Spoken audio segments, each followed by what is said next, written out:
ফিলিস্তিন মুসলিমদের আবেগভূমি। এখানে অসংখ্য নবী রাসূলগণের আগমন ঘটেছে।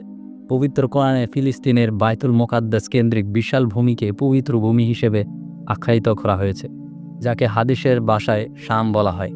শাম দেশ বলতে বোঝায় বর্তমান সিরিয়া, জর্ডান, লেবানন ও ঐতিহাসিক ফিলিস্তিন।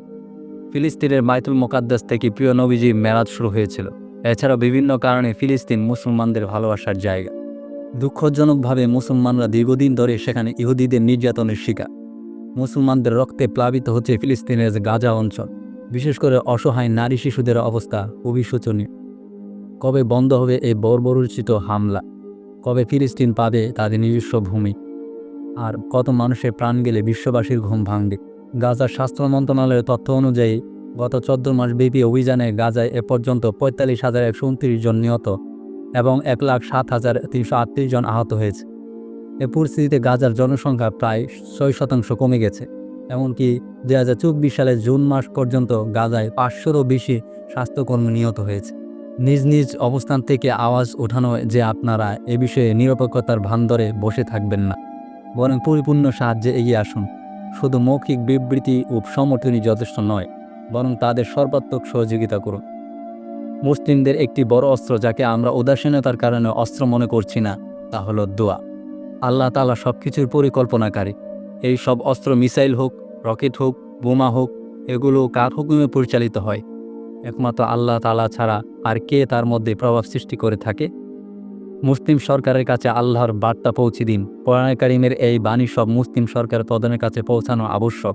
সূরা আন-নিসা 75 নম্বর আয়াতে আল্লাহ সুবহানাহু ওয়া তাআলা বলেন, আর তোমাদের কি হলো যে তোমরা আল্লাহর রাস্তায় লড়াই করছো না, অথচ দুর্বল পুরুষ, নারী ও শিশুরা বলছে, এ আমাদের রব, আমাদেরকে বের করুন এ জনপদ থেকে, যার অধিবাসীরা জালিম, এবং আমাদের জন্য আপনার পক্ষ থেকে একজন অভিভাবক নির্ধারণ করুন, আর নির্ধারণ করুন আপনার পক্ষ থেকে একজন সাহায্যকারী।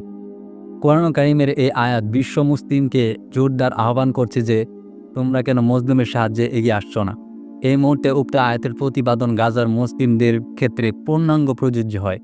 তারা এই বিপদের মুহূর্তে আল্লাহকে ডাকছে, হে আল্লাহ, তুমি আমাদের বিপদ থেকে উদ্ধার করো, আমাদের জন্য একজন সাহায্যকারী পাঠাও। নিজ নিজ অবস্থান থেকে সরকারকে উদ্বুদ্ধ করুন। আমরা সাধারণ জনগণ সেখানে গিয়ে ওই যুদ্ধে তাদের সঙ্গে অংশগ্রহণের সামর্থ্য নেই, বরং এ পরিস্থিতিতে আবেগের উপর সাধারণ জনগণ সেখানে গিয়ে তাদের বুঝে হওয়া ছাড়া উপায় নেই। শক্তি সামর্থ্যহীন সাধারণ মুসলিমরা অবিবেচনা প্রসূত সেখানে গিয়ে তাদের জন্য সংকট বৃদ্ধি ছাড়া কিছুই করতে পারবে না। তাই সাধারণ মুসলিমরা নিজ নিজ দেশের সরকারের কাছে জোরদারভাবে এ দাবি জানাতে পারে যেন সরকার মজলুমদের সাহায্যে সর্বাত্মকভাবে এগিয়ে আসে। মানবিক ও কূটনৈতিক সহযোগিতা থেকে নিয়ে অস্ত্র, সৈন্য, রসদসহ সব ধরনের সাহায্যে এগিয়ে আসতে হবে। প্রত্যেক মুসলিম নিজ নিজ প্রভাব কাজে লাগিয়ে সরকারকে উদ্বুদ্ধ করার চেষ্টা করবে। আশা করা যায় মুসলিম দেশগুলোর সরকার ও বাহিনী এমন আত্মমর্যাদাহীন ও অনুভূতিশূন্য নয় যে এ কঠিন পরিস্থিতিতে অবলোকন করেও তার হাত গুটিয়ে বসে থাকবে। অনেক সময় এমন হয় যে অনেক আত্মমর্যাদাশীল সরকারের মজলুমের সহযোগিতামূলক কর্মকাণ্ড জনসাধারণের সামনে আসে না। তারা বিভিন্ন স্বার্থে তা অপ্রকাশ্য রাখে। কিন্তু যখন মুসলিম জনসাধারণ প্রকাশ্য সমর্থন ও দাবি সামনে আসে, তখন তারা প্রকাশ্য সহযোগিতায় এগিয়ে আসার সাহস ও শক্তি পায়। তাই আমাদের এই সুযোগ কাজে লাগানো উচিত। আল্লাহর দিকে প্রত্যাবর্তন করতে হবে মুসলিমদের। সবচেয়ে বড় কথা হলো আল্লাহ তাআলার প্রতি প্রত্যাবর্তন করতে হবে।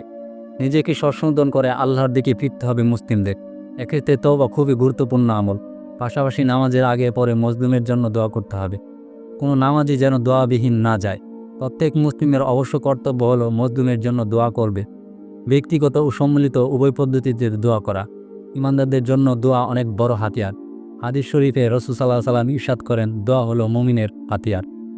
আল্লাহর পথে অটল থাকা এবং দোয়া এমনই বড় হাতিয়ার যে এর উসিলায় কোরআন অনুযায়ী অনেক ছোট দলও আল্লাহর হুকুমে বড় দলকে পরাজিত করেছে।